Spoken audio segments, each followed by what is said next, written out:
السلام عليكم ورحمة الله وبركاته. معكم محمد منير من قناة كورة أونلاين. النهارده يا جماعة جايب لكم فيديوهين، فيديو لخالد الغندور وفيديو لعلاء صادق. فيديو خالد الغندور وهو بيتكلم وعمال يعني بينشر التعصب، ينشر التعصب والكراهية وبينشر كل حاجة ضد النادي الأهلي.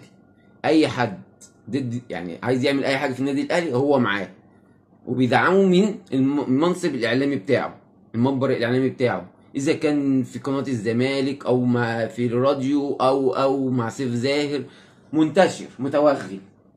فإحنا هنشوف الفيديو اللي هو اتكلم فيه وتطاول على النادي الأهلي فيه وعلى الجمهور وعلى كل حاجة، وما اعرفش محدش بيحاسبه. وهنشوف بقى اللي كيفني علاء صادق وهو مسكه مرمطه، وبعد كده نرجع نرد على خالد الغندور. الكابتن جمال الغندور، طبعا كابتن جمال الغندور في التحكيم قده دشيليون مره، في الشخصيه في الكاريزما وفي التحكيم وفي النواحي الفنيه وفي عدم الخوف من المباريات والتحمل الضغوط، حاجه مختلفه يعني. النهارده مصيبه في التحكيم، مصيبه بمعنى كلمه مصيبه. على فكره الاهلي ياخد الدوري، لكن ده بيورينا ويودينا ان التحكيم المصري مصيبة. التحكيم في مصر شخصيات بتخاف. ده اخر الموسم يا عم، انا عايز اكل عيش، مش عايز وجع دماغ في نهاية الموسم. ايه ده؟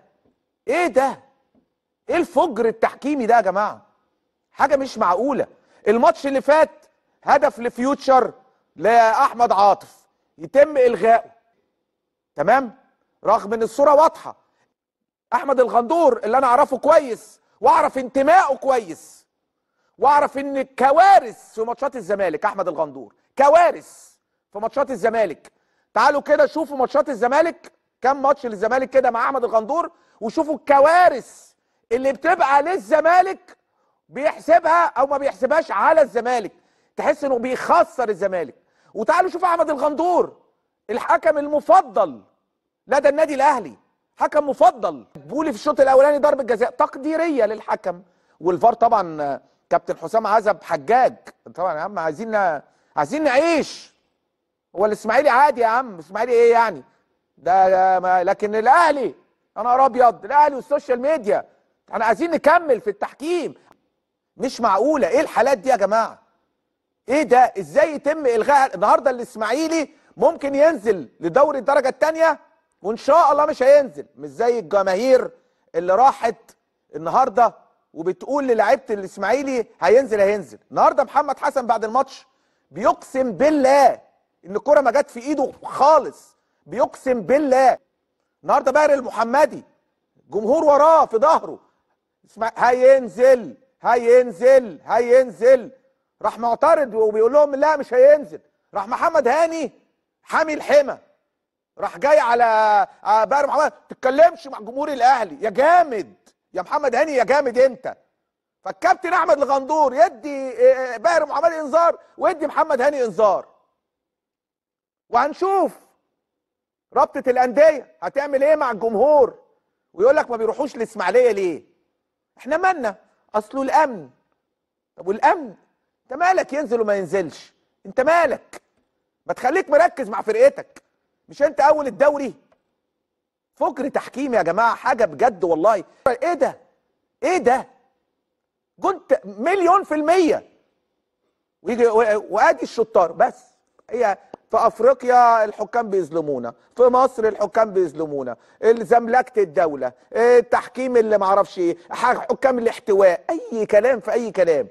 واكتر يجي ماتش بملكه سيما، حسين الشحات يمسك الحكم ويشده وما ياخدش طرد.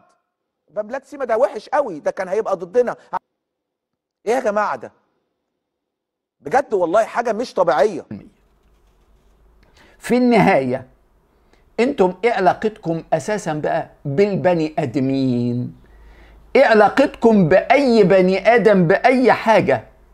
بجد حساله البشريه النوعيه دي اللي بالضلال بتكره النادي الاهلي. شخص تقول له ده حصان يقول لك حمار. هو حمار، سيبه حمار، ما تناقشوش هيرفصك. سيبك بقى من الشيخة ومن الخريشة ومن الصرصور وكل بقايا المجتمع الحسالة دول أفسدوا الرياضة من كل جانب. واحد كان حكم ضلالي وعاش ضلالي واعتزل ضلالي وبيطلع على الشاشة ضلالي، وربنا عطاله على قد نيته الخريشة ده. وصرصور كان مجرد بربور في الملعب، ومرة ياسر ريان وابراهيم حسن من فوقيه ومن تحتيه ومن هنا ومن هنا ودونجا وبونجا وعملوا فيه اللي ما اتعملش. يومها جمال الشريف الحكم السوري راح لابراهيم حسن قال له هطردك عشان بتتمسخر منه، وكان جمال الشريف يومها هطرد ابراهيم حسن عشان كان بيمسخره. ومرة نزل الملعب بالشبشب، ومرة سب الدين للحكم أدري عبد العظيم وبيطلعوه في التلفزيون دلوقتي.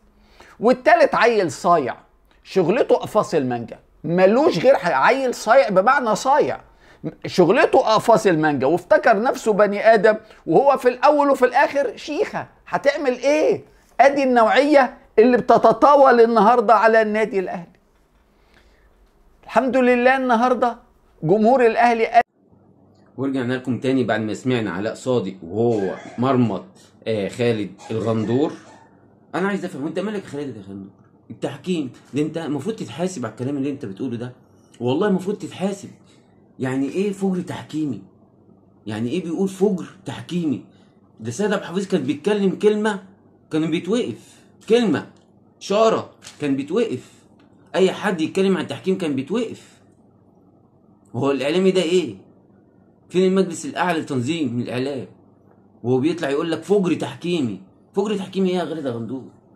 ده لما كان اللي قبل ده اللي كان موجود كنت انت خامس ولا سادس دوري، عشان كده مشيتوه. وجمال عبد الحميد طلع وقعد يتكلم عن التحكيم وهنمشيه لغايه ما مشي ومشيتوه عشان تعرفوا تكسبوا بالتحكيم. انتوا بتعملوا بالظبط زي ايه؟ اللي المصيبه اللي فيا اجيبها فيكم. انا عايز اقولها بس عيب الواحد يقولها. تحكيمي ايه؟ وباهر محمدي ماله؟ باهر محمدي بيشتم، راح يضرب هاني بيقول له انت الجمهور بتاعك بيشتم زي ما الجمهور بتاعنا بيشتم، محدش بيتكلم، محدش ليه دعوه بالجمهور. راح يضرب محمد هاني. او انت ايه؟ عليكوا هو عليكوا وخلاص؟ مفيش حاجه مره واحده معاكوا؟ انا معاكوا ايه يعني؟ وده يعني علاء صادق يعني والله العظيم راجل محترم يرد عليك ويقول عليك الكلام ده. انت فعلا صرصور، وكنت تنزل بحافي كده، وكنت بتنزل بالشبشب الزنوبه يلا متنسوش يا جماعه معانا اللايك والاشتراك، وكل جديد وحصري هتلاقوه معانا على قناه كوره اونلاين.